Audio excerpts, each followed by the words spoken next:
আমাদের বাড়ি থেকে কিছুটা দূরে বসতো রথের মেলা।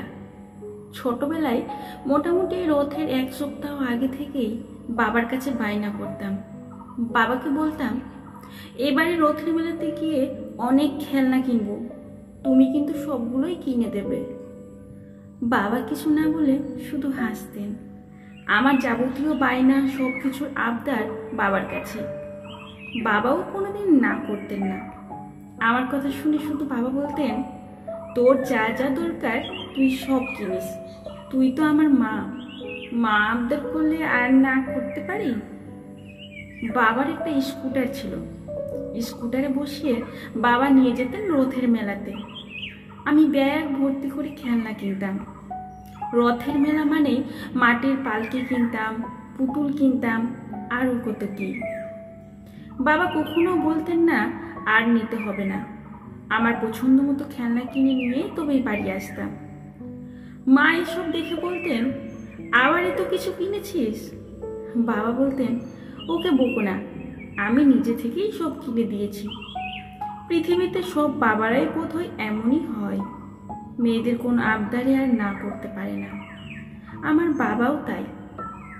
আমি তখন সবে 1-এ ভর্তি হয়েছি। সেবারের রথে ঘটলো একটি ঘটনা। আমি একটু অন্যরকম বায়না করলাম। বাবাকে বললাম, আমি এবারে রথের মেলায় গিয়ে পালকি কিনবো না, তোমার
উল্টোটা। আমি স্কুটি চালাই, বাবা পিছনে বসে থাকি। যাই হোক, স্কুটি বসিয়ে বাবাকে রথের মেলায় নিয়ে গিয়ে বললাম, বাবা তোমাকে কি কিনে দেবো বলো তো? বাবা হেসে বলল, মারে তুই তো আমার কাছে রথী, তোর এই রথ চেপে রথের মেলাতে আসতে পেরেছি, এটাই বা কম কিসের? জীবনের সব থেকে মূল্যবান উপহারটাই তো দিলি আজ। আমার আর কিছু চাওয়ার নেই, আমি এতেই খুশি।